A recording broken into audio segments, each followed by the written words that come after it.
Bonsoir à tous, soyez les bienvenus dans votre émission chrétienne d'évangélisation par le témoignage.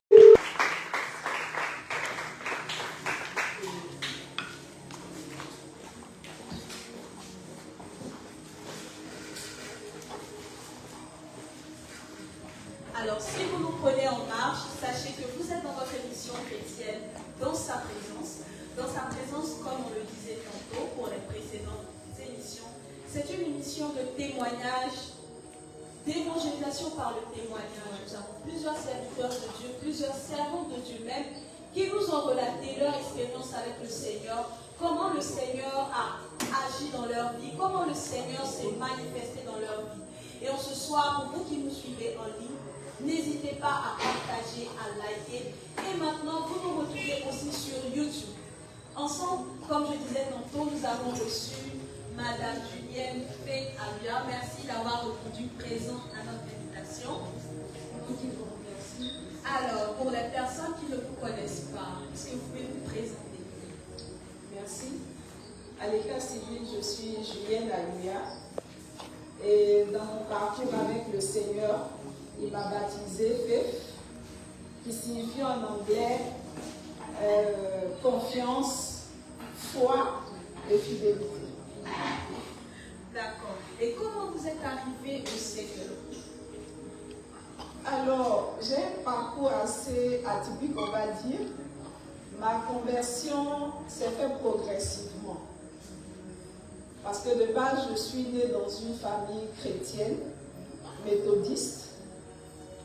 Mon grand-père maternel était prédicateur, ma grand-mère conductrice, ma mère chante. Donc, pour moi, c'était tout naturel. Le père était catholique, non pratiquant. Donc, on allait tout le temps à l'église avec maman. Et puis, en grandissant, on se dit, on est chrétien. Mais au fil du temps, on se rend compte qu'en réalité, on n'est pas converti. C'est ça. Alors, comme je le disais, mon parcours était d'aller à l'église tous les jours. Et mes parents étant fonctionnaires, j'ai grandi à l'intérieur du pays. Donc après mon bac, je suis étudiante à Abidjan. C'est là où je découvre la liberté sans les parents. Donc évidemment, on commence à faire comme les jeunes de notre âge. Les boîtes de nuit, les sorties, la vie de libertinage, on va dire, la vie de débauche. C'est ça. Mais pendant ce temps, on continue d'aller à l'église tous les dimanches. Et puis, par la grâce de Dieu, j'ai travaillé assez tôt. À 23 ans déjà, j'ai commencé à travailler. Ce qui est surprenant, c'est que même au moment où moi je pensais que je n'étais même pas convertie, le Seigneur avait les yeux sur moi déjà. Parce que je me rappelle qu'étudiante, je disais, avant même d'être étudiante, je disais tous les jours que je voulais travailler dans un organisme international. Et très tôt, j'ai commencé à m'intéresser à l'anglais. Et puis quand j'ai mon bac, je fais un parcours technique. Et quand je finis, par la grâce de Dieu, le premier poste auquel je postule, ça marche, je rentre dans un organisme international. Donc, c'est la fête, c'est vraiment la vie de promenade, comme on dit. C'est ça. Et puis, à un moment donné, je ressens un grand besoin de connaître vraiment le Seigneur à fond. Parce que malgré tout ce que je vivais, je n'étais pas satisfaite. J'avais un bon poste, j'avais un bon salaire, mais je n'étais pas... J'avais l'impression que quelque chose... Il y avait un vide quelque part. Il y avait un vide quelque part. Et je me souviens, on était 3 amis, 3 frères et sœurs, on va dire, parce qu'on était tout le temps proches. Il y avait mon frère, père à son âme, Parfait Cadio, Oui. qui n'est plus de ce monde. Oui. Et puis une autre sœur, Hélène. Oui. Et donc j'ai vu Parfait, quand on se rencontrait, quand on posait, je lui disais, moi j'ai l'impression que j'ai un vide quelque part. Oui. Il me dit, moi aussi je ressens la même chose. Et donc, dans notre soif, on nous présente un prêtre. Moi, je suis allée, je l'ai rencontré, mais franchement, ma soif n'a pas été étanchée. J'avais des insomnies. Toute jeune, déjà, j'avais des insomnies. Et quand j'en parlais avec ma mère, elle me disait, oh, ça c'est héréditaire. Que dans notre famille, on ne dort pas beaucoup. Donc, je finis par accepter l'idée que, effectivement, c'est héréditaire. C'est ça. Et puis, un matin, on a notre sœur Hélène qui nous dit, ah, je connais une servante de Dieu, vraiment très charismatique. On va la rencontrer, je l'ai invitée, elle vient chez moi. Je lui demande, mais elle est de quelle confession religieuse? Elle me dit, elle est évangélique. Il faut savoir que déjà très jeune, nous, on fuyait les évangéliques parce qu'on trouvait que Ils faisaient trop de bruit. ils faisaient trop de bruit et puis ils ont une langue bizarre qui parle là. C'est ça. On ne comprend rien, ils sont les seuls à comprendre cette langue. Franchement, moi, je n'ai pas envie de changer de style parce que c'est des gens qui ne sont même pas stylés. C'est ça. Il faut dire que moi, j'aimais beaucoup les mini. J'étais toujours dans les mini-jupes avec des chaînes aux pieds. Et pour rien au monde, je ne voulais changer ce style-là. Donc, quand elle a dit évangélique, je me suis dit, ça, c'est pour aller nous dire, il faut attacher ta tête et tout ça. Voilà. Donc, j'appréhendais déjà. C'est ça. Mais par la grâce de Dieu, ce jour-là, quand on a rencontré la servante de Dieu, j'ai été fascinée par l'option qu'elle dégageait, par sa simplicité et tout ce qu'elle a dit sur ma vie, sans jugement, la façon là, avec beaucoup d'amour, on va dire. Et honnêtement, comme on le dit, c'est le Saint-Esprit qui convainc les cœurs. Moi, j'ai été convaincue. Je pense que mon frère parfait, Hélène aussi, on a été convaincus. Et une cellule est née comme ça. Donc, tous les mercredis, je pense que c'est vraiment les mercredis, on se retrouvait chez elle. Et puis, elle partageait la parole de Dieu avec nous et ça nous faisait vraiment beaucoup de bien. Et puis, petit à petit, on a commencé à fréquenter son église. C'est ça. Et c'est comme ça qu'on s'est attaché au Jésus qu'elle nous a prêché. Et là, je découvre que je n'étais pas du tout convertie. Et c'est à ce moment-là que vous avez senti que votre soif était en train d'être étanchée ou était étanchée. Commencer à être étanchée. Parce que comme je l'ai dit, moi, ma conversion s'est faite vraiment progressivement. Parce qu'à la base, je suis quelqu'un qui raisonne beaucoup. Qui raisonne beaucoup, qui est tout le temps en train de vouloir expliquer les choses de manière philosophique, rationnelle, alors qu'avec le Saint-Esprit, avec Dieu, parfois ce n'est pas quelque chose de rationnel. C'est ça. Il faut se contenter de recevoir, d'obéir et puis d'avancer. Et ça, vraiment, ça m'a beaucoup fatigué dans mon parcours. Le fait d'être tout le temps à vouloir expliquer les choses, à être rationnel. D'accord. Et à quel moment votre non-faith intervient? Parce que tout à l'heure, vous avez dit, converti, le Seigneur vous a donné le non-faith. À quel moment vous sentez que ce nom-là agit dans votre quotidien, dans votre vie? Alors, on était à une période où la matriarche, parce que c'est d'elle qu'il s'agit, C'est ça. nous avait donné un moment de jeûne.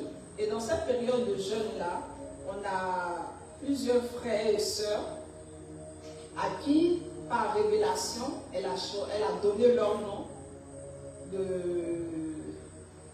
ministère, on va dire, ou de conversion, on va dire ça comme ça. Oui.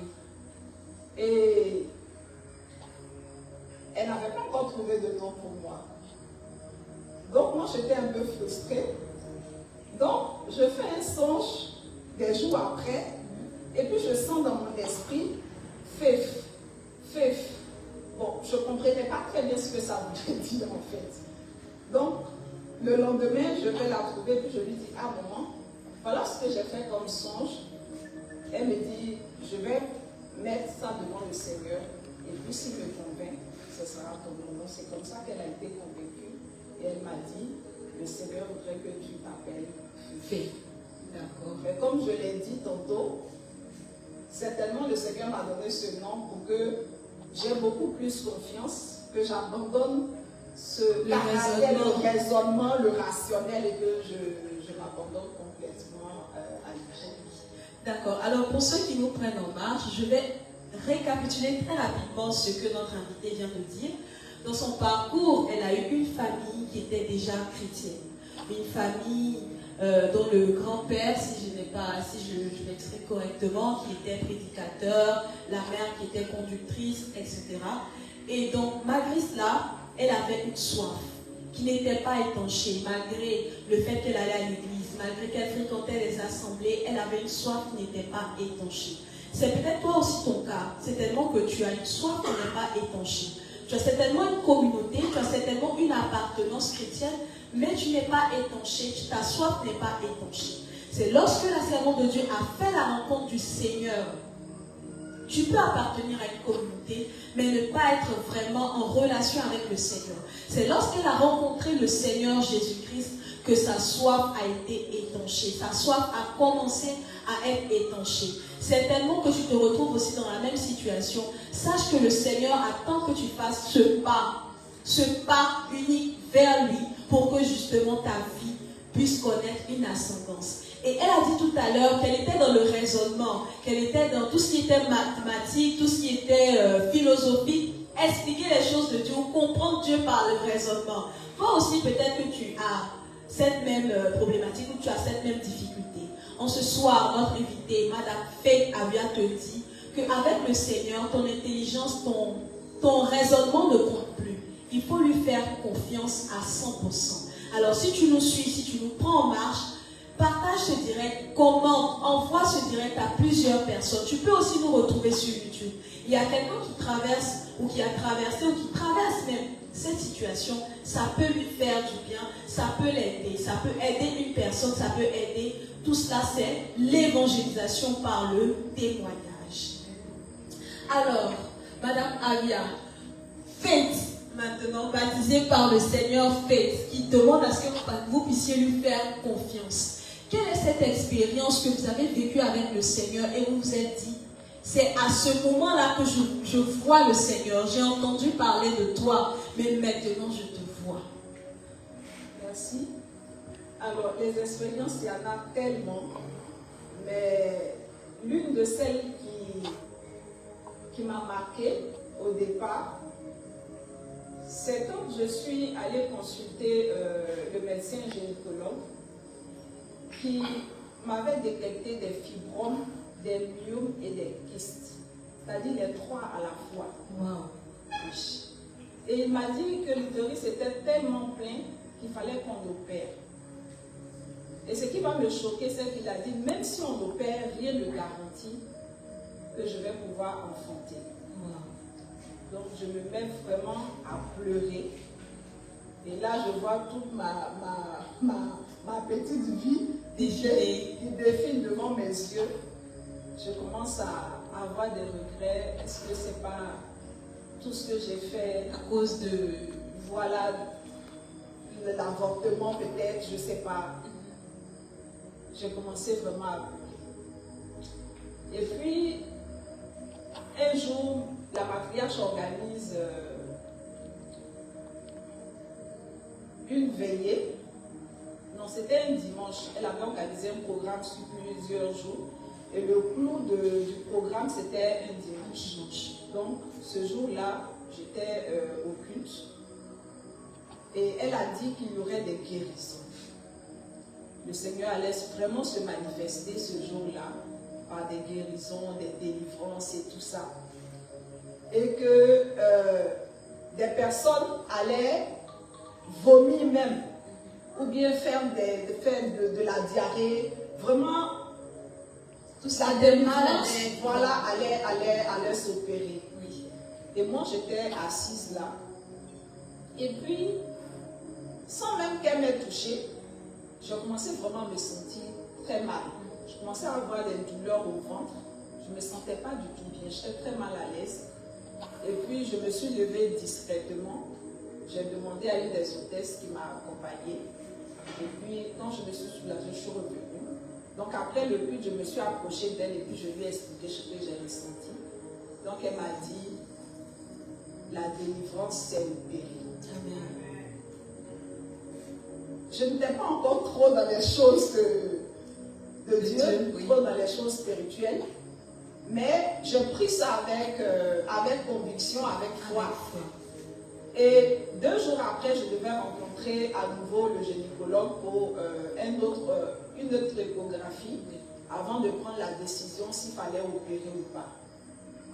Et donc, quand on est rentré dans la salle d'échographie, il commence l'échographie et il allait étonné, il fait passer son appareil plusieurs fois, il regarde sur l'écran, il ne comprend pas. Il me dit, mais attends, ou bien le premier diagnostic était incorrect. Pourtant, les clichés montrent qu'il y avait effectivement des fibromes, mais je ne vois rien. Et moi, j'étais couchée, j'ai commencé à sourire et à glorifier vraiment le nom de Dieu. Alléluia. Et quand je glorifiais Dieu, je disais, Jésus est puissant, Jésus est puissant. Il m'a dit, ça c'est les femmes. Je suis sûre que tu étais à une veillée de prière. C'est ça. J'ai dit, mais la preuve est là. Tu vois bien que ça c'est la main de Dieu. Ça ne peut être la main de Dieu. Parce que les clichés d'hier sont là, on peut les regarder, on voyait les fibromes. Jésus a opéré vraiment le miracle. Et ça, vraiment, ça m'a épaté et ça a boosté encore ma foi. Je me suis dit, ce Jésus que la matriarche me prêche, c'est vraiment un Jésus réel. Et c'est à ce moment-là que, parce qu'il faut dire qu'avant ça, je faisais un ton, des fois je continuais à aller à l'église méthodiste. Et puis quand elle avait le programme, je venais y participer. Et c'est à partir de cet instant-là, j'ai pris vraiment la décision de marcher avec le Seigneur, le Dieu de la Reine de Jésus. Wow. Est-ce qu'on peut acclamer le Seigneur pour ce témoignage? Est-ce qu'on peut acclamer le Seigneur pour ce témoignage? Ça bouleverse tous les pronostics des hommes. C'est-à-dire, aujourd'hui, il y a certaines femmes qui ont soit les myomes, soit des kystes, soit des fibromes. Mais notre invitée en ce soir, elle avait ces 3 mots en elle. C'est-à-dire que le médecin lui a dit, même s'il y a opération, il n'est pas possible pour toi d'enfanter. Et le Seigneur Jésus-Christ, sans même qu'elle n'ait été touchée par sa servante, le Seigneur lui-même a opéré le miracle. Il a délivré au point où la médecine a été confondue parce que le médecin ne s'attendait même pas à ça. Il s'attendait simplement à dire, bon, voilà l'évolution, voilà ce qu'il en est, voilà ce qui est possible de faire. Waouh! Ce témoignage aussi concerne une personne autour de toi. Certainement, il y a une dame, il y a une femme qui pleure, qui souffre, qui aujourd'hui a des kystes, a des myomes, a des fibromes. Le Seigneur Jésus-Christ, au travers de ce témoignage, te dit qu'il est là, qu'il peut opérer le miracle. Il n'a pas changé. La Bible l'appelle l'ancien des jours. S'il l'a fait pour Madame Faith, il peut aussi le faire pour toi. Ne perds pas espoir. Regarde ce témoignage. Si les médecins ont dit qu'il fallait qu'elle soit opérée, et malgré l'opération, ce n'était même pas possible pour elle d'enfanter, c'est que pour toi aussi, il peut le faire. Pour toi aussi, il peut le faire. Garde la foi en Jésus. Garde la foi en Jésus. C'est tellement que tu baignes chaque soir dans les larmes. C'est tellement que tu as été partout. Mais le Seigneur Jésus-Christ te dit au travers de ce témoignage de venir à lui. Il peut aussi te guérir. Il n'a pas changé. Il est le même aujourd'hui, hier, aujourd'hui et éternellement. Ce témoignage te concerne. Si ta foi est connectée en ce soir, je crois que ces témoignages peuvent t'atteindre. Quel que soit l'endroit où tu te trouves, si tu n'as pas encore d'enfant, même si les médecins ont déclaré depuis des années que tu n'as pas d'utérus, tu n'as pas été créé par les médecins. Celui qui t'a créé s'appelle Jésus-Christ de Nazareth et il peut te donner l'utérus, il peut te donner les enfants au nom qu'il a déclaré qu'il va le faire pour toi.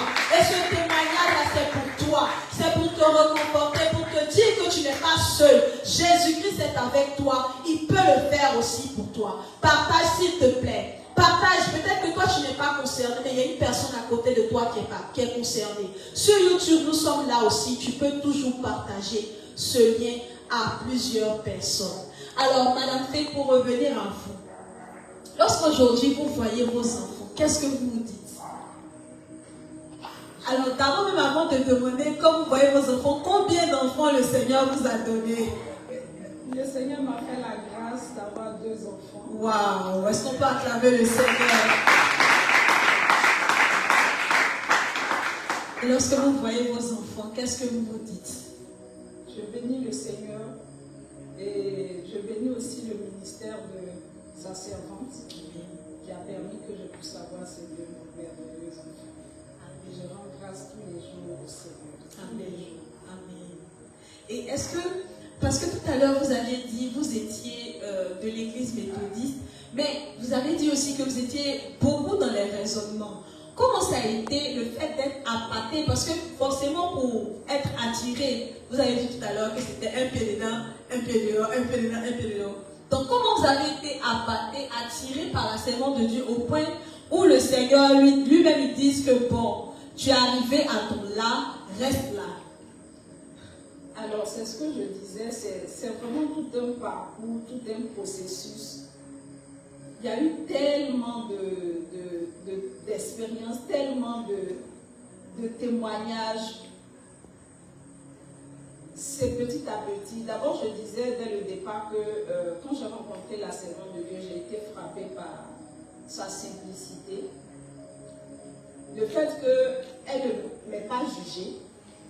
Quand j'ai commencé à fréquenter la MIEFAC, je continuais à porter mes mini. J'avais toujours mes chaînes aux pieds. C'est ça. Elle ne m'a jamais jugée. Au contraire, elle a pris le temps de m'exhorter, de nous enseigner. Et c'était surtout l'enseignement. Parce que je pense que c'est ça qui me manquait. C'est ça. La connaissance. Parce que comme elle aime à le dire, on est comme des maisons qu'on bâtit sans architecte. C'est ça. Et puis le jour où on fait la rencontre du Seigneur Jésus-Christ, c'est là qu'il réalise que la maison est mal structurée, il n'y a pas de fondement, donc il va prendre le temps de détruire toute cette maison et puis petit à petit de la reconstruire, de la bâtir. La Bible dit, celui qui bâtit sans le Seigneur bâtit en vrai. C'est ça. Et une chose que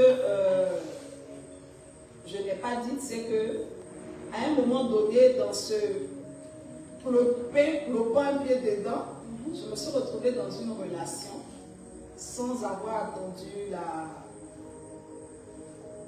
le temps de Dieu. Et c'est là que j'ai eu mes 2 enfants. Mais à un moment donné, c'était vraiment compliqué. Des violences domestiques, des humiliations. Et puis un matin, je décide de sortir de là. C'est ça. Et pendant cette période-là, ça a été vraiment compliqué. J'étais sans boulot. Mon dernier fils avait 10 mois, il n'avait même pas 1 an, quand je me séparais. Sans économie. Je n'avais pour seule économie que ce qu'il fallait pour payer la caution. Et puis après, il n'y avait plus rien. Donc, quand j'ai informé la matriarche, elle m'a dit, si c'est ta décision, le Seigneur te soutiendra. Et moi aussi, je te soutiendrai jusqu'au bout. Et je partais sans savoir vraiment ce qui m'attendait de moi. C'est ça. C'était l'inconnu en face de moi. C'est ça. Je suis partie de zéro en fait. Tout perdu. Plus d'amis. Vous vous retrouvez seul du jour au lendemain. Tout le monde vous tourne le dos. C'est ça. Parce que les amis que vous avez eus, c'était des amis en commun. Donc du jour au lendemain, vous vous retrouvez seul. Et j'étais vraiment seule face à ma destinée. C'est ça. Mais devant des enfants, tu es obligé d'afficher un sourire pour leur montrer que non, maman n'est pas en train de faillir. Mais le soir, quand tu te retrouves seul, tu finis de pleurer et puis tu te mets à genoux pour dire Seigneur, voici ma situation. C'est ça. Et dans toute cette épreuve, vraiment, je veux bénir Dieu pour la vie de ma mère spirituelle. La matriarche m'a soutenue sur tous les plans. Et avant même que je me retrouve dans cette situation, elle m'avait dit, le Seigneur me dit de te dire de sevrer très tôt Jean-Léon, parce qu'il va te donner un nouveau travail. Et donc, quand je me retrouve dans cette situation, j'attends le travail qui ne vient pas. Donc, le découragement, des fois, te gagne. Mais dans tout cela, j'étais tout le temps avec elle. Quand je déposais les enfants à l'école le matin, et que je partais chez une cousine par alliance qui avait un cyber, je partais là-bas pour regarder les journaux et les offres d'emploi. Et puis quand je finissais, je venais avec elle, je l'accompagnais souvent pour faire l'œuvre de Dieu, prier. Et vraiment, ça me faisait beaucoup de bien ces moments d'exhortation. C'est tout ça qui m'a fait vraiment tenir. Et pendant cette période-là, j'ai une de mes amies qui devait se marier. Donc d'abord, quand je vais au cyber, je postule tellement à des offres d'emploi que vers la fin, moi-même, je me mélange. Un matin, je suis assise là. Elle m'appelle, elle me dit, ah, j'ai ma cousine en question, j'ai acheté le journal aujourd'hui, je ne t'ai pas vu. Mais quand tu as le temps, il faut passer chercher qu'il y a une offre. Je pense que c'est en deçà de ton poste, mais ça pourra quand même t'intéresser. On ne sait jamais. Effectivement, je vais prendre. Et quand je regarde, c'était un poste d'assistant de programme. Et je prends le journal, je postule quand même. Et puis quelques temps après, je suis assise là un matin, mon téléphone sonne. C'était un appel qui venait des États-Unis. Donc je prends le téléphone, la dame au bout du fil me parle anglais.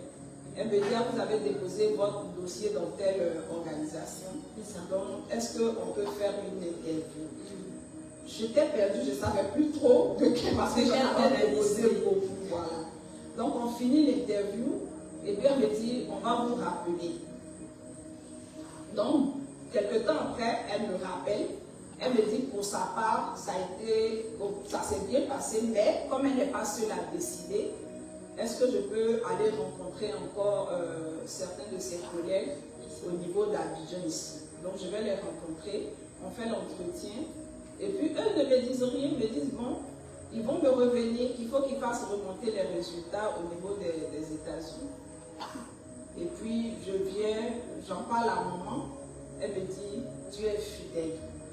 Amen. Donc, quand elle me dit Dieu est fidèle et que les réalités sont là, je me dis, mais Dieu est fidèle. Qu'est-ce que ça veut dire? C'est pas la réponse que j'attendais. Mais il faut savoir qu'elle est prophète. Quand elle te dit Dieu est fidèle, c'est que quelque part, Dieu a déjà fait.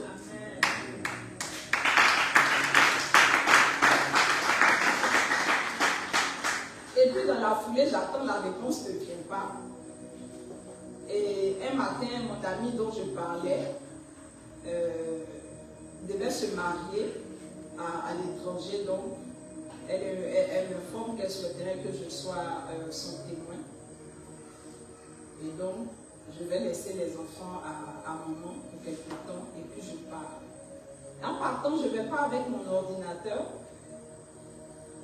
Et puis, pendant qu'on fait les courses, je suis là et quelque chose me dit, c'est tellement l'Esprit Saint. À cette époque-là, je n'aurais pas pu dire que c'était l'Esprit Saint. Parce que je suis toujours encore un peu de temps en temps dans mes raisonnements. Je n'ai pas d'intimité avec le Saint-Esprit, donc je ne sais pas trop comment il se manifeste. Donc, quelque chose me dit fortement qu'il faut que je cherche à regarder mes emails. C'est ça. Donc, je lui demande est-ce que je peux avoir ton ordinateur. Donc, quand elle me donne l'ordinateur, j'ouvre l'ordinateur. Et puis, le premier mail que je vois, c'est un mail de cette organisation-là. Et quand je l'ouvre, on me dit, ah, vous avez postulé pour un poste d'assistant de programme, mais quand on a regardé votre expérience et tout ça, on vous donne un poste de spécialiste des opéras, c'est-à-dire quelque chose au-dessus de ce que vous avez postulé. Wow. Là, j'étais tellement dépassée. Parce qu'il faut dire que, des fois, dans notre marche, quand on est tellement désespéré, comme maman le dit souvent, on veut prendre des raccourcis alors qu'on ne sait pas que le Seigneur a réservé le meilleur pour nous. Et j'étais prête à prendre n'importe quel travail pourvu que je puisse nourrir mes enfants, pourvu que je puisse payer les factures. Alors que le Seigneur avait vraiment quelque chose de meilleur pour moi. Peut-être qu'il voulait tester mon humilité pour voir si j'allais être capable de postuler à ce poste-là. Et dans la joie, j'ai appelé la matriarche pour lui dire que non seulement on m'a donné le poste, mais un poste au-dessus de ce pourquoi j'avais postulé. Jésus fait de grandes choses. Vraiment, Jésus fait de grandes choses. Parce que ce que je retiens, c'est que, comme vous avez dit au départ, il fallait que Jésus soit l'architecte de votre vie. C'est pour cette raison qu'il vous a donné d'abord les enfants et il a voulu vous voir en fait face à la circonstance qu'il allait orchestrer pour pouvoir faire le brisement. Donc peut-être que toi aussi tu vis cette même situation. Tu peux avoir des enfants. Comme la servante de Dieu l'a dit, elle vivait des moments compliqués, des moments où dans son foyer c'était vraiment des situations très humiliantes. Peut-être que tu vis cela. Mais le Seigneur te dit, voici sa main. Voici sa main qui s'approche de toi pour te sortir de cette situation. N'aie pas peur. Comme il a dit à Abraham, va dans le pays que je te montre. Sors de cette situation. Le Seigneur te dit qu'il pourra te faire sortir de cette situation. Même si tu ne vois que le contraire devant toi, reste calme parce qu'il a un plan merveilleux pour toi. Il doit te déconstruire pour te construire. Il doit te détruire pour pouvoir faire quelque chose de meilleur pour toi. Il peut bâtir sur d'anciennes ruines parce que c'est cela qu'il veut. Il veut être l'artisan de ta vie. Donc toi aussi, accroche-toi au Seigneur Jésus-Christ. Ne te dis pas que c'est fini. Ne te dis pas que je n'ai plus d'espoir. Ne te dis pas que je suis seul. Non, le Seigneur te voit. S'il a sorti cette grande dame de cette situation avec des enfants sous le bras, il les a emmenés dans le désert. Il savait que dans le désert, il y avait le pétrole. Il savait que dans le désert, il y avait toutes sortes de minéraux qui pouvaient l'aider à sortir de cette situation. C'est que le Seigneur aussi, s'il t'envoie dans ce désert, il pourra prendre soin de toi et de tes enfants. Sache que le Seigneur est là pour toi. Peut-être que tu n'as pas de communauté, mais ce soir, en même temps, au travers de cette émission dans sa présence, et c'est tout ça, l'évangélisation par le témoignage, la miroir est ouverte pour te recevoir, pour t'accueillir. Alors, donc, Madame Fay, pour revenir, lorsque vous faites un comparatif de votre vie d'avant et aujourd'hui, qu'est-ce que vous pouvez en tirer comme conclusion, comme enseignement? Wow, beaucoup d'enseignements. Pour rien au monde, je me retournerai à mon enseignement. Pour rien au monde. Parce qu'aujourd'hui, j'ai cette paix que j'ai tant recherchée. J'ai cet équilibre.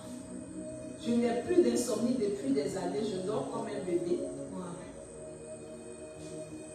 La vie en Jésus, c'est la meilleure des vies. Amen. C'est la meilleure des vies. Et comme vous étiez en train de le dire, je vais exhorter une mère célibataire à s'accrocher. Je vais exhorter une femme qui vit la violence dans son foyer à prendre son courage à deux mains pour s'accrocher à Jésus. C'est ça. C'est lui seul qui peut nous donner des orientations claires. C'est lui seul qui peut nous sortir de cette situation que nous vivons. Il y a des femmes qui trouvent la mort, malheureusement, dans des foyers de violence. Elles meurent sans connaître Jésus. Et moi, j'ai pas dû me dire, rien ne sert de dire, je reste pour mes enfants. Et puis trouver la mort. De toutes les façons, tu laisseras tes enfants. C'est ça, c'est ça. C'est Jésus seul qui peut te donner l'orientation. S'il te dit, sors de là, il sait où il est en train de partir avec toi. S'il te dit, reste, c'est lui qui saura comment organiser les choses pour toi. Et l'autre chose aussi, c'est l'enseignement que la matriarche m'a toujours donné par rapport à l'éducation des enfants. C'est ça.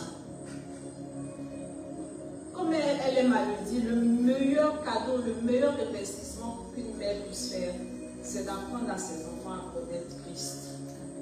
Et ça, je bénis le Seigneur pour sa vie. Parce que les enfants ont eu une base aujourd'hui qui leur permet d'avoir cette éducation solide que je n'aurais pas certainement pu leur donner si je n'étais pas en Christ. Quand elle parlait du travail que le Seigneur allait lui donner, elle lui disait que c'est un travail où j'allais beaucoup voyager. C'est pratiquement elle qui a élevé les enfants. Moi, j'étais tout le temps partie. Wow. Oui.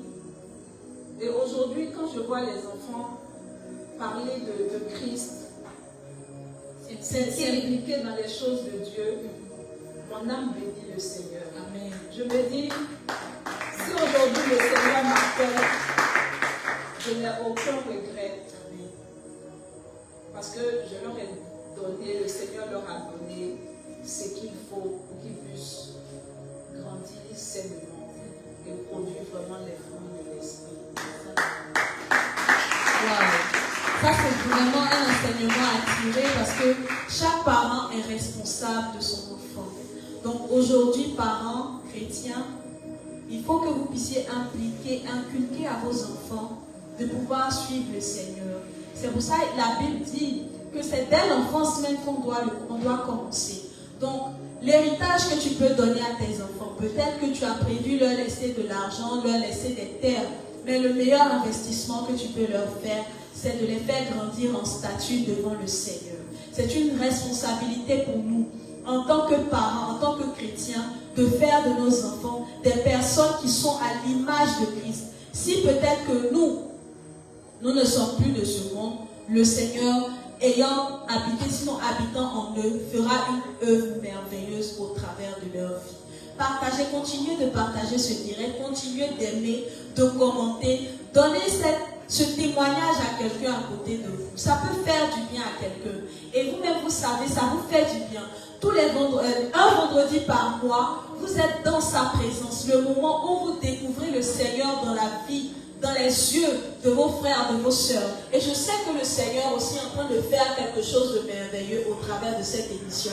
Si certainement vous avez un témoignage à la maison au travers de cette émission, ne gardez pas ce témoignage pour vous. Il y a les liens Facebook qui sont là. Vous pouvez nous écrire pour dire au travers de l'émission, dans sa présence, voilà ce que le Seigneur a fait. Voilà ce que le Seigneur a fait dans ma vie, dans la vie de mon frère, dans la vie de ma soeur. Cela peut édifier plusieurs autour de toi. Alors, pour revenir à Madame Avia, notre émission est tellement enrichissante, il y a tellement d'enseignements à en tirer. Une personne qui était déclarée atteinte de fibrome, qui a enfanté, qui a eu des enfants, le Seigneur qui lui dit, sors de ton foyer, je t'emmènerai quelque part d'autre, qui a perdu son emploi, qui n'a plus de repère, qui a un autre travail que le Seigneur lui donne au-delà même de ses espérances. Alors maintenant que vous avez dit, vous avez commencé à vous accrocher aux enseignements de la matriarche, sortant d'une famille méthodiste, comment cette nouvelle a été accueillie? Comment votre famille a réagi face à ça? Alors, c'est sûr que ma famille ne l'a pas bien accueilli, surtout ma mère.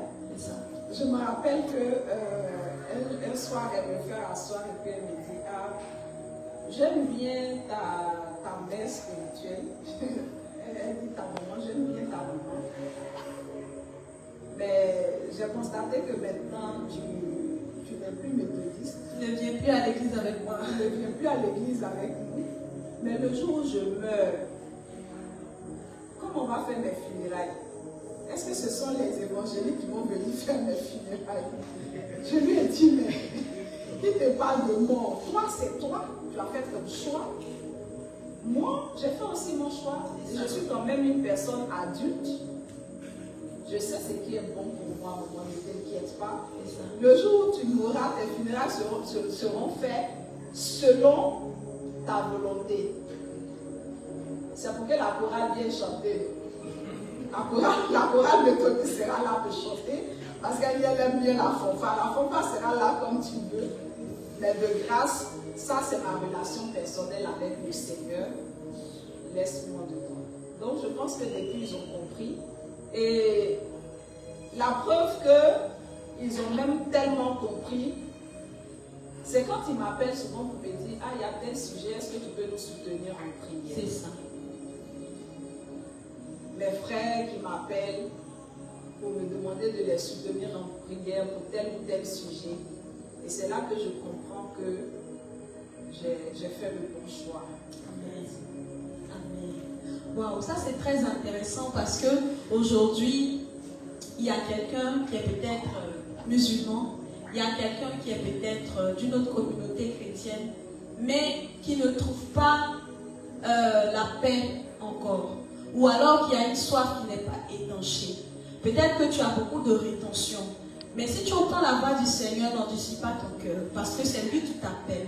Et il saura comment disposer les choses pour que, en fin de compte, ta famille puisse accepter, pour que tu sois le pilier de cette famille. Aujourd'hui, comme la servante de Dieu vient de le dire, ses frères, ses soeurs, ses parents l'appellent pour qu'elle puisse prier pour eux. Parce qu'elle a retrouvé une paix. Elle a retrouvé la stabilité qu'il fallait. Parce que quand le Seigneur Jésus-Christ l'a pris, la première chose qu'il lui a donnée, c'était la paix de son âme, la paix dans le cœur. Et c'est cette paix-là justement qu'elle a communiquée à ses frères et à ses sœurs aujourd'hui, qui rendent témoignage du Dieu qu'elle a choisi. Toi aussi, continue dans ta marche avec le Seigneur. Lui aussi, il va rendre témoignage de toi auprès de tes frères, auprès de tes sœurs. Comme il l'a fait pour Joseph, comme il l'a fait pour la servante de Dieu, comme on fait. Que ce soir, je vous prie d'ovationner, s'il vous plaît.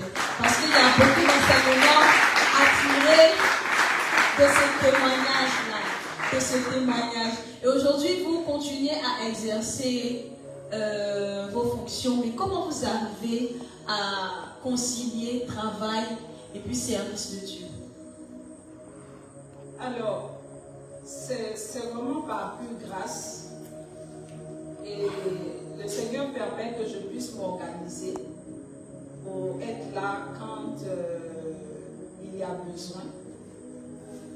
Par exemple, quand il y a des grosses activités, il y a des programmes au niveau de l'Église, le Saint-Esprit fait en sorte que je sois quasiment disponible.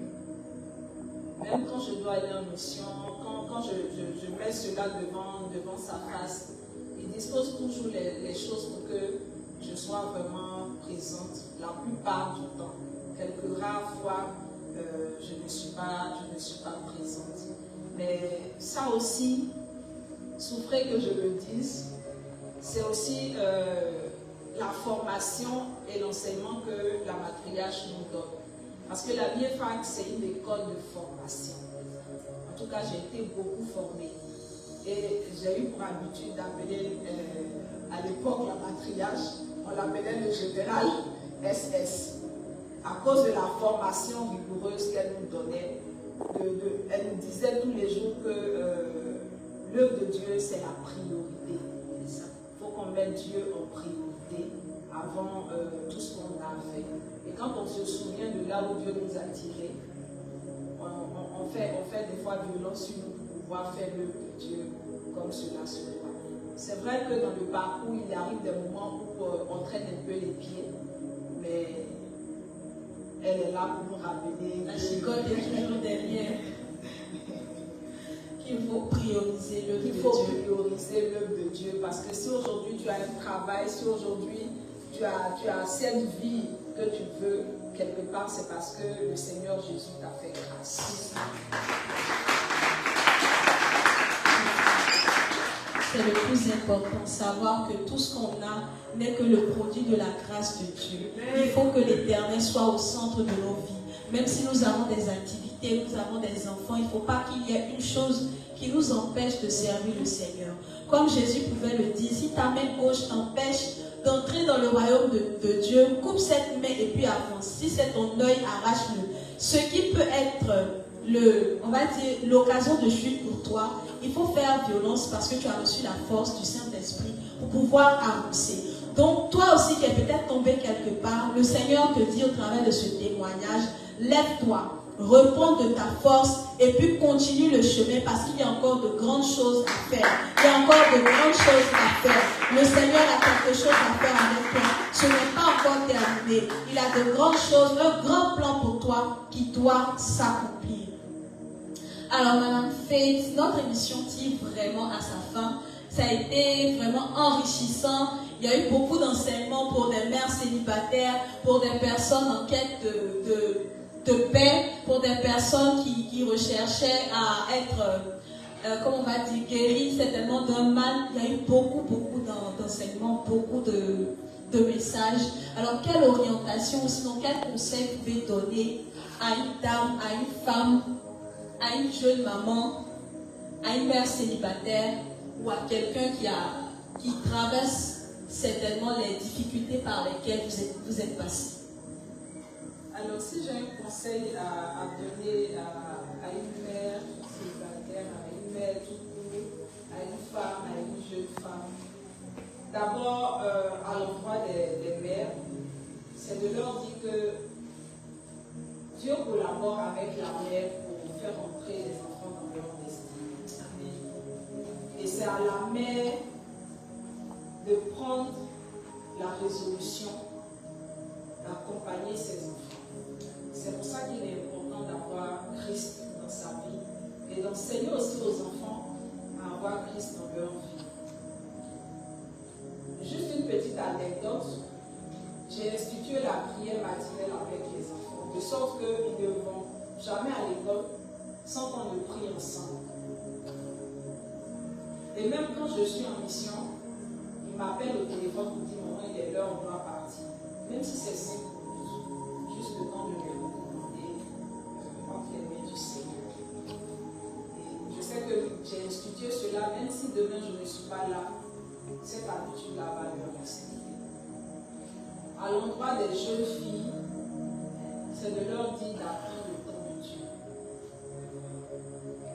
C'est vraiment important d'attendre le temps de Dieu. Rien ne sert de courir, rien ne sert de se presser.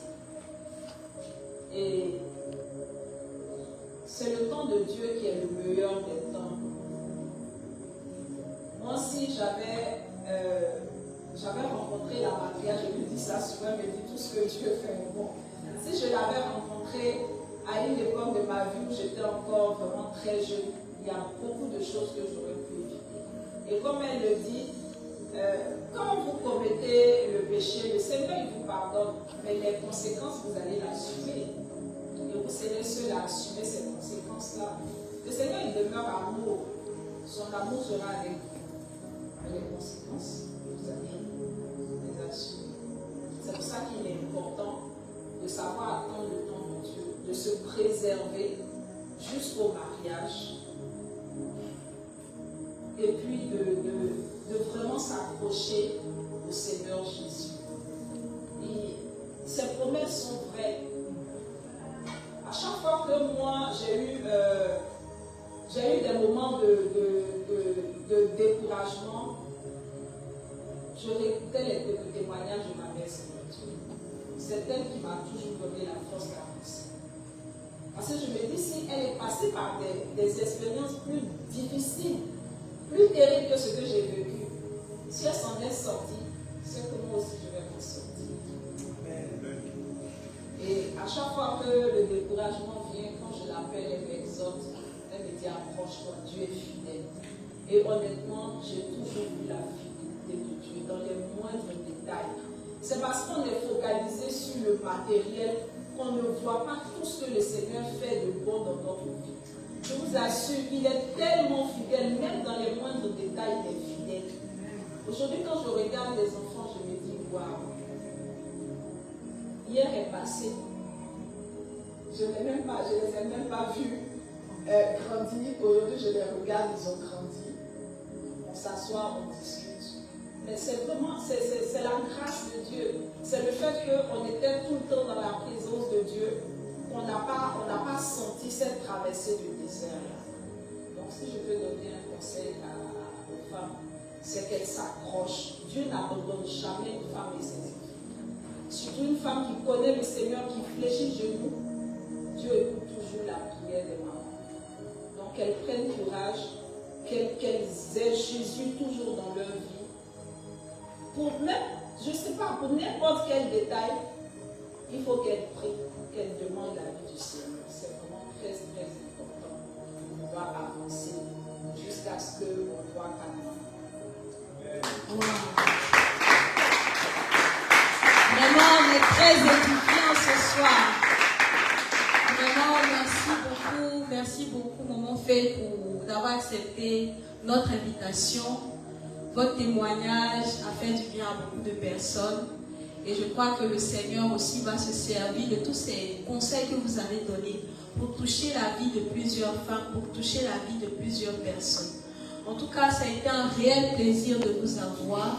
Je veux remercier toutes les personnes qui ont été présentes en ce soir. Merci à toutes ces personnes qui se sont déplacées. Est-ce que vous pouvez acclamer le Seigneur pour vos vies? Merci beaucoup. Merci de répondre tous les jours à toutes les émissions présentes. Merci que le Seigneur se souvienne de vous et qu'il vous accorde aussi des témoignages. Que ces témoignages qui ont été relâchés en ce soir, que cela vous contamine aussi. Et aussi merci à vous qui nous suivez depuis l'international. Merci à toutes ces personnes qui partagent, qui commentent, qui envoient des ondes positives. Si vous aussi vous avez des témoignages, si vous aussi cette émission vous fait du bien, si vous aussi vous appréciez dans sa présence, que vous souhaitez partager votre expérience, vous souhaitez aussi pouvoir apporter votre pierre à l'édifice, apporter même des offrandes pour le soutien de cette œuvre, les numéros sont là, vous pouvez contacter. Le Seigneur est fidèle. Merci de nous avoir suivis. On se dira vendredi 25 juillet. D'ici là, gardez la foi en Jésus. Merci et à très bientôt.